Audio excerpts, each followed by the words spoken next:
Thank you all for coming to the webinar and joining us today. We are going to get started. Again, thank you for taking the time to join us for today's webinar. My name is Tanya DeSosa, and I am a member of the MTW Cohort 1 evaluation team. Before we get started, I just wanted to go over a few meeting logistics. The first one is that we put everyone on mute just to make sure that you have a good listening experience. We have built in time for questions at the end. So if you have questions during the webinar, please use the Q&A feature to type in your questions to us. That's available in the bottom right-hand corner of your screen. You should see a little tab that says Q&A.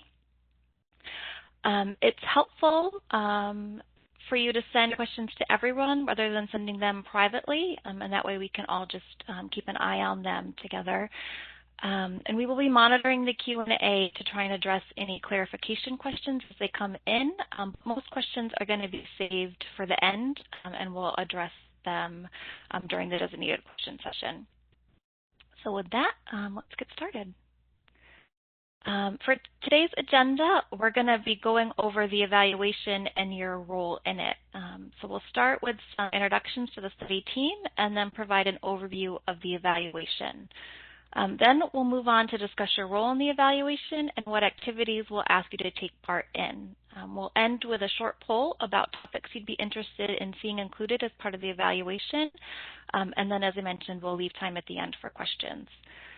We've scheduled the webinar to go for 90 minutes, but we anticipate being able to end early. We will, however, be able to stay on for the full 90 minutes to address questions if needed.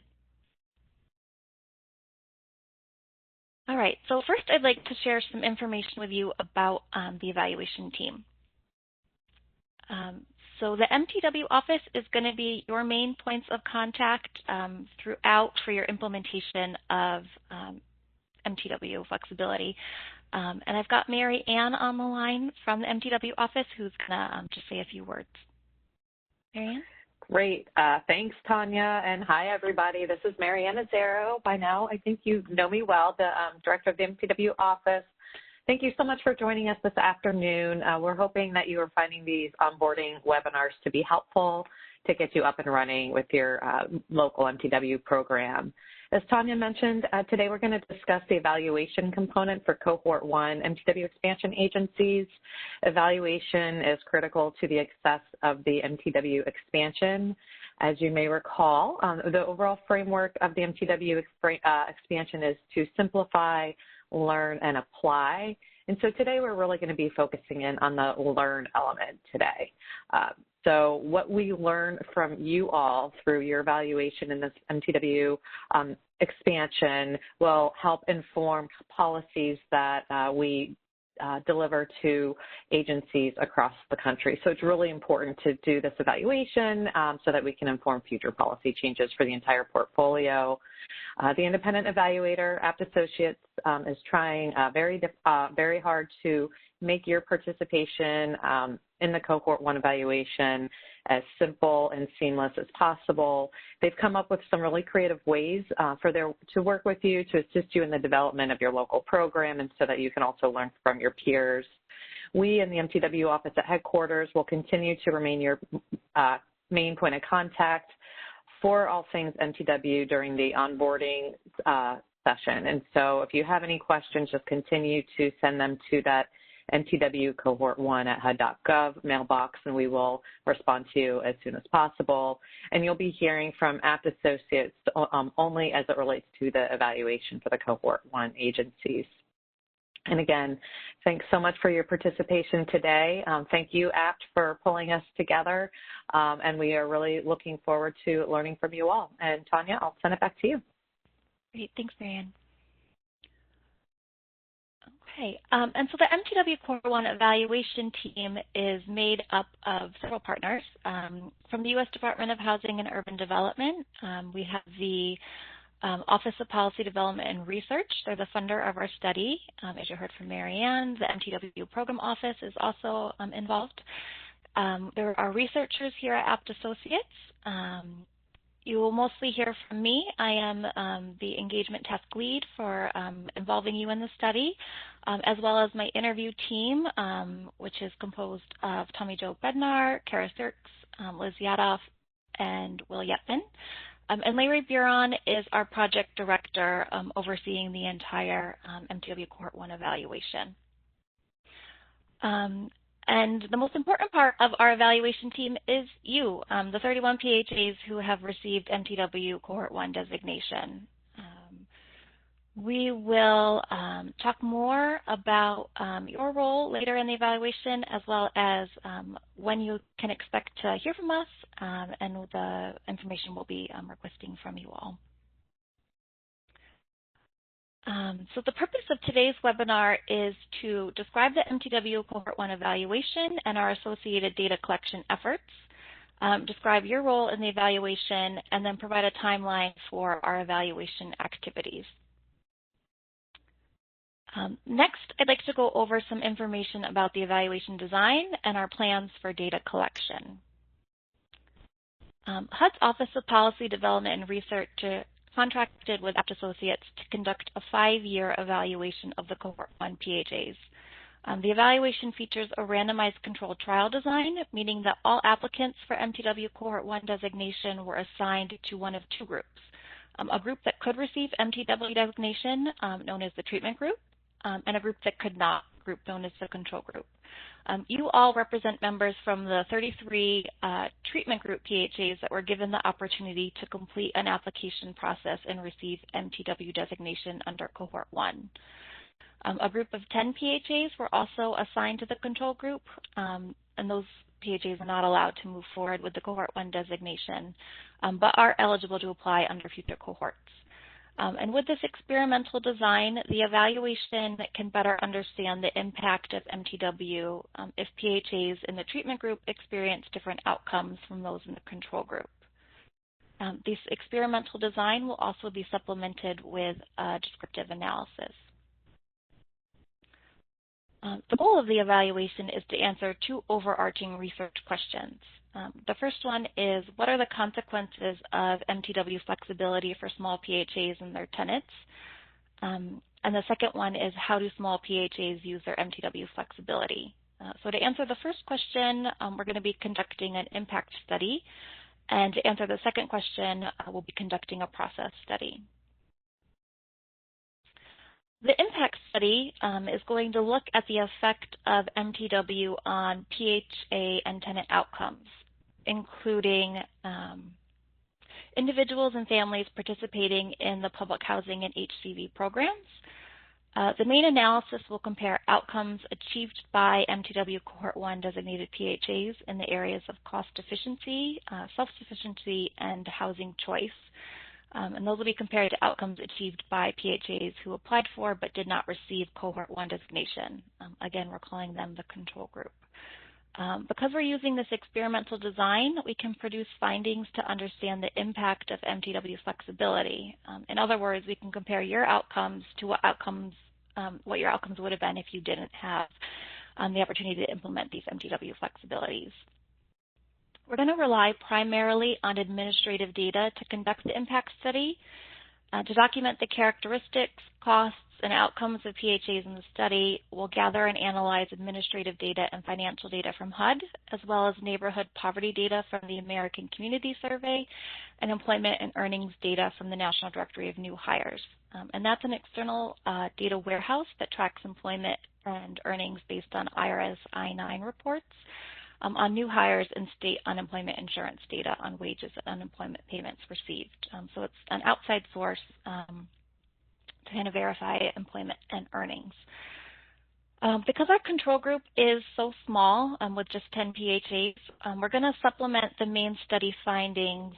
To supplement the main study findings, we've also selected a comparison group of 99 PHAs that are similar in characteristics to the MTW Cohort 1 designated PHAs. By including these additional PHAs in the study, we can better analyze the effect of MTW on certain types of PHAs or for subgroups of PHAs implementing the same type of program and policy changes. Because the impact study relies primarily on administrative data, there's nothing extra for you to do for this part of the evaluation. We just want to let you know about it so you're aware of all aspects of the evaluation. However, there may be times throughout the evaluation that we reach out to you just for clarification on the data we're using for the study. Most likely for clarification on financial data, just to make sure that we properly understand the data and are reporting it correctly. The impact study will use the data that we collect to look at the effect of MTW on the following outcomes. We'll be reporting on average monthly cost per household served, both overall and by program, average earnings for non-elderly and non-disabled adults, the percentage of HCV households living in low poverty census tracts, the percentage of exit households with sufficient earnings, HCV utilization rate, and the public housing occupancy rate. The process study is a descriptive analysis of how you use your MTW flexibility to meet the MTW program's goals of increasing cost efficiency, self-sufficiency, and housing choice. The process study will include careful review of administrative data sources, such as your MTW application and plans and annual MTW supplements, that provide us with information on the programs and policies you all are implementing. We will also conduct annual telephone interviews with each of you to better understand how you are, or for this year plan to, use your MTW flexibility. Our work together will be focused on data collection for the process study.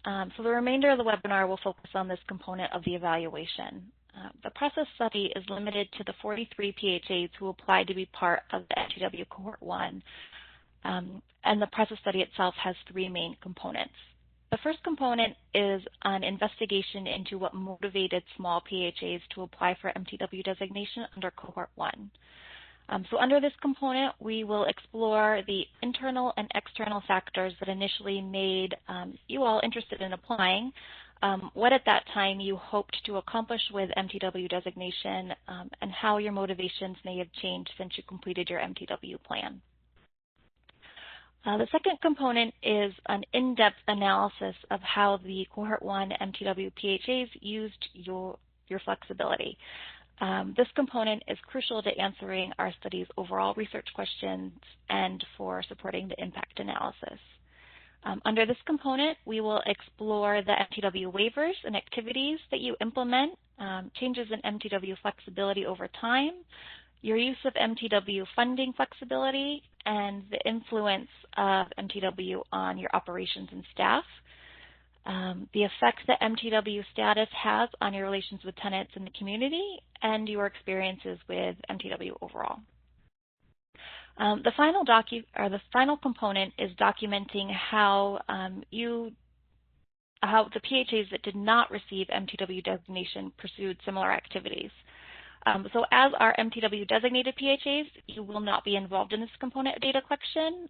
However, it will provide important context for the interpretation of our impact study findings.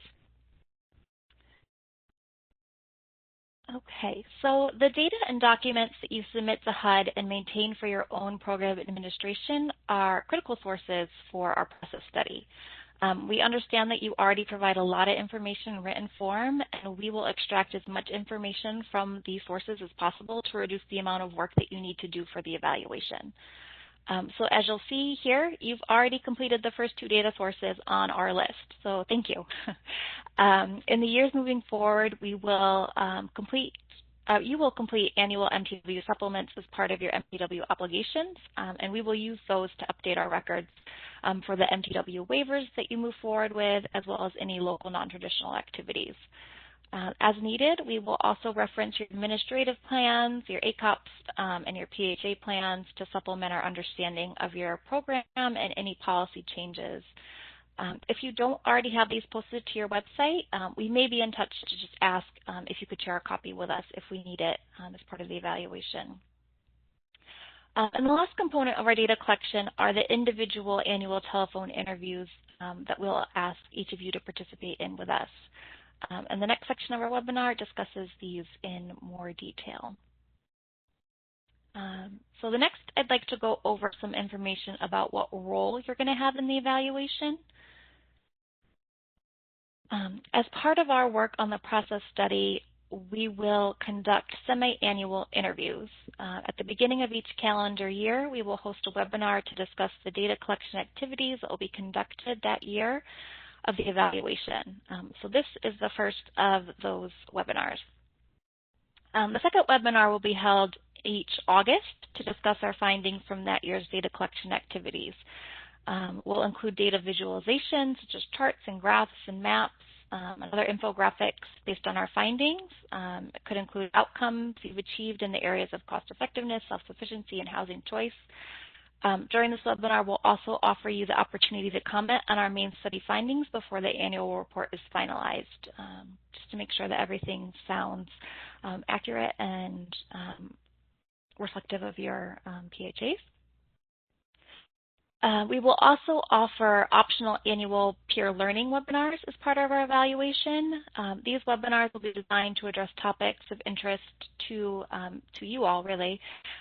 Later in the webinar, we're going to conduct a poll about what types of data visualizations and peer learning opportunities you'd be most interested in seeing.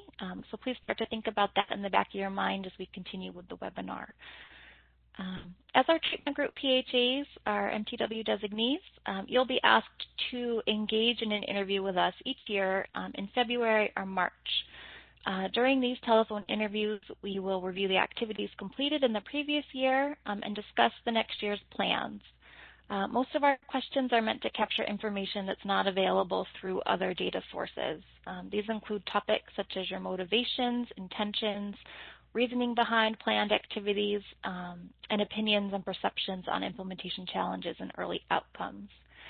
During this year's round of interviews, we'll focus in on your motivations for applying for MTW and your plans for using MTW status. In the later years, we will ask about your experiences with MTW, what waivers you're implementing, and any changes to how you're using your MTW flexibility. The information that you provide during these interviews will be analyzed in combination with the other administrative data that we're collecting and used to produce an annual report. The first annual report, our baseline report, will cover your activities in the year prior to your MTW designation. So in this case, January through December 2020. And we'll cover your motivations for applying for MTW, a description of the MTW designated a description of how you plan to use your flexibility, a description of the PHAs included in the MTW Cohort 1, tenant and community characteristics of the PHAs included in the study, and a comparison of characteristics between our MTW designated PHAs and those in our control and comparison groups. The reports are expected to be finalized in August of each year. And then as you'll see here, it is a 5-year study. We do plan to continue these activities from this year through 2025.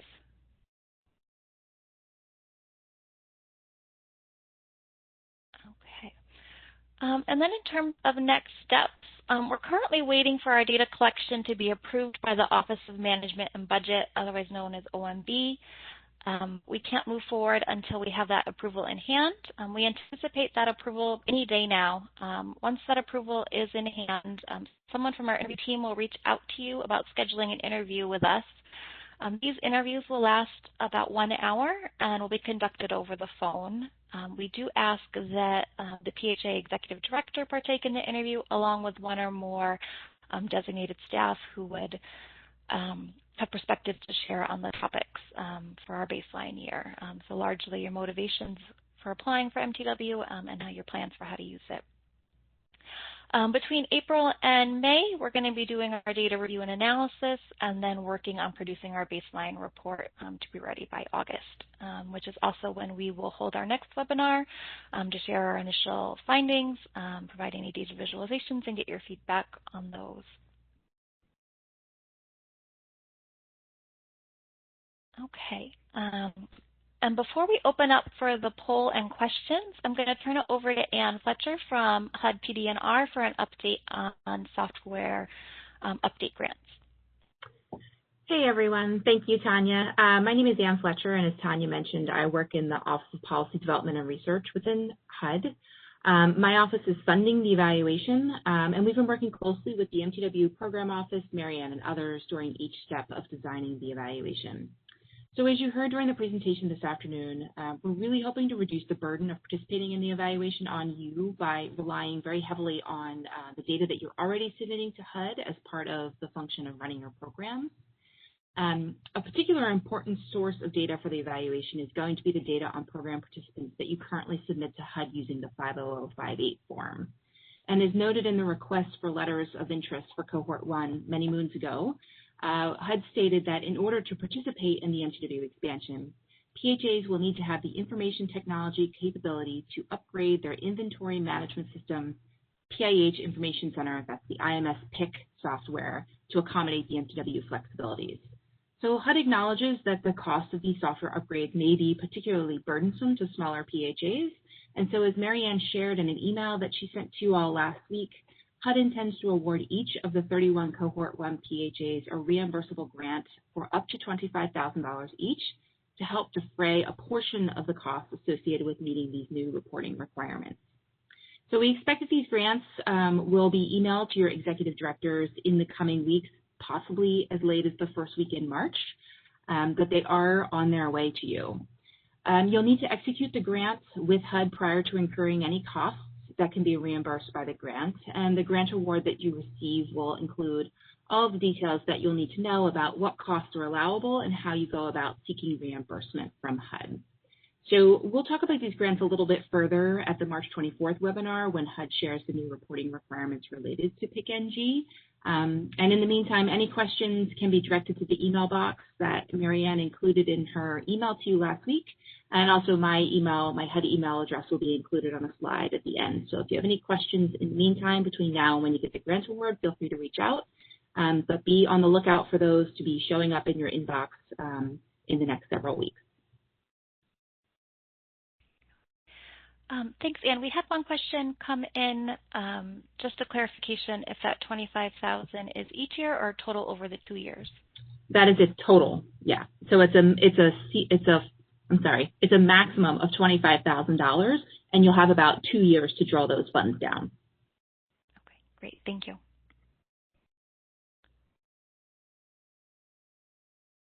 Okay, so now I'm going to open up our poll. We'd like to get your opinions on what types of data visualization you'd like to see in our baseline year, and any ideas you might have for peer learning opportunities that you'd like to engage in. So our first question here are what types of data visualizations are you interested in seeing? And the second one is what topics would you like to see covered in a peer learning webinar? So I'm going to open up the poll. You should see it open in the bottom right-hand corner of your screen. So please look for that and then select all that apply for each of the 2 questions. And just as a reminder, our data visualizations are creative ways of presenting data either through charts, graphs, maps, or infographics. We have the ability to create a wide variety of visualizations for you. So we were just interested in seeing what you would like to really see, what would be helpful for you, what would be interesting. And then finally, like I mentioned before, we will be doing some of those peer learning webinars. So we'd just like to get some initial feedback on what you think would be helpful for your own learning.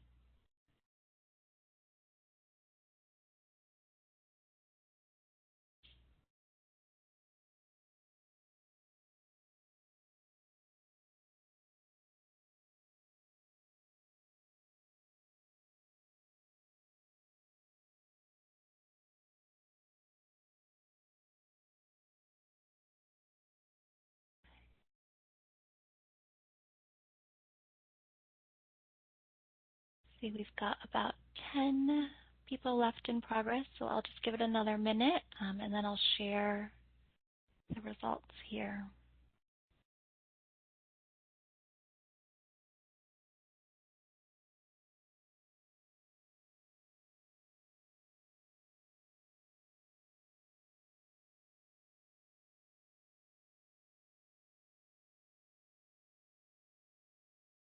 Right. So it looks like the majority of respondents were most interested in seeing activities and waivers that PHAs use, pick data on tenant characteristics, and voucher success rates over time for our data visualizations, and how MTW has affected PHA operations and staff was the most popular for peer learning. I will leave the poll open for just another minute because it looks like there are a few people still completing it. So I want to give you all a chance to provide your feedback. But I will also open it up to questions. So if you have any questions about anything that we've gone over in terms of the evaluation, what your role in it, data collection, please go ahead and answer or put those into the Q&A. And we will do some verbal feedback on those. The first question that came in, I'd like to pass it over to Larry, our project director, to talk about, and that was why limit self-sufficiency metrics to employment and earnings data? What about educational attainment, home ownership, asset wealth building, et cetera? Larry? Yeah, that's a good question. There's a lot of different possible ways to measure self-sufficiency. And we focused on employment and earnings because it's kind of, this is the non-elderly, non-disabled population, and it seems to be the primary way you could become self-sufficient is by increasing or stabilizing your employment and earnings. So we think it's the main indicator. The way you can own a home is if you have more employment and earnings. Second reason is it would be a whole nother data collection effort. I think the administrative data, the PIC, has home ownership if you're a voucher holder, but I don't think we have measures of the other assets, the amount of assets and the amount of whether they're a homeowner. If they leave the program and become a homeowner, I don't know that we would know that. And I don't think there's measures of education and training that they've received. And even in that, it's really hard to say what's a meaningful change in education and training. The whole workforce development field is having that debate right now, is how much training actually changes your career pathway. There's a lot of training programs out there that are very short term, and they've been found not to really have an effect on people's financial well-being. But it's a good question, and we're open to adding other measures if they're measurable without a large data collection effort.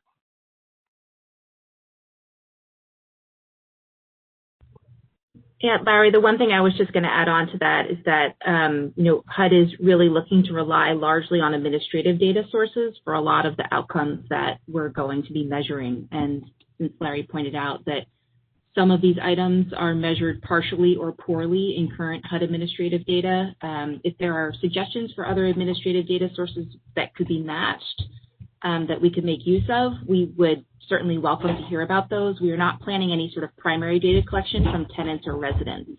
And so because of that, some of these metrics would be very difficult for us to measure.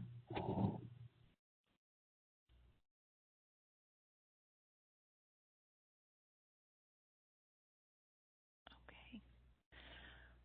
Thank you both.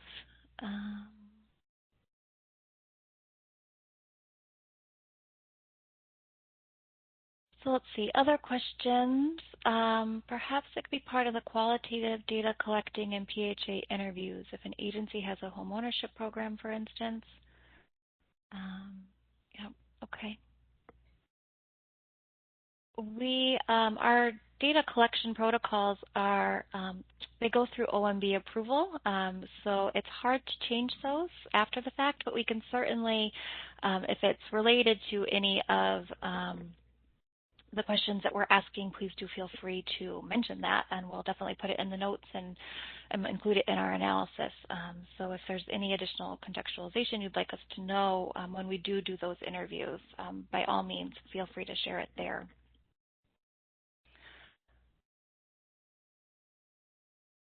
And there was another question that came in about the software grants. should we Yeah. execute the $25,000 grant even though we do not know if we will incur a debt with transitioning on PIC system? Yeah, that's a good question. So I actually think one of the nice features of this grant is that it's a reimbursable grant. So HUD is not going to deliver $25,000 to you that you'll then need to manage and return if you don't use it. When you execute the grant, it simply means that it's available to you if you so desire to use it. So even if you're not sure that you'll incur any costs in transitioning to PIC, I would encourage you to execute the grant because it makes that funding available for you that 2-year period. So if a year from now you realize that you actually do need to do something to modify your software, those funds would be available to you. I don't think that a year from now, if you hadn't executed the grant, that those funds would be available. So I think it's simple enough to execute the grant so that it's there if you need it. Thanks, Anne. Any other questions, please feel free to put them in the chat. Most of everything else that's in here is just feedback on the poll for other activities you'd be interested in seeing in the visualizations or in the peer learning webinars. I will just leave it open for a minute and also share our contact information. So my contact information is here. I've got my phone number and my email address. Please do feel free to reach out with questions at any time if you have them following the webinar. I've also included the contact information for Larry, our project director, and Anne at HUD PD&R, who's providing our oversight on the evaluation from HUD. I haven't gotten any other questions. So we will stay on. If you do have questions, please feel free to continue to put them in the Q&A. Otherwise, as I mentioned, we're just waiting on that OMB approval to be able to launch our interviews. So we do expect to have that hopefully in the next couple of weeks. So we'll be in touch either as soon as we have OMB approval to start scheduling interviews. And if we don't have it as expected, you'll still hear from us just to give you an update on when we can expect to start scheduling them. So that you are aware, we do hope to be able to schedule those in March this year. I'm not seeing any other questions, so I will say thank you all so much for joining us today. I will send a follow-up email with a copy of today's presentation so you can share it with anyone else from your organizations that you think would be interested. And as I mentioned, we'll be hearing from us soon. So thank you all so much for joining us. I will give you quite a bit of time back in your day.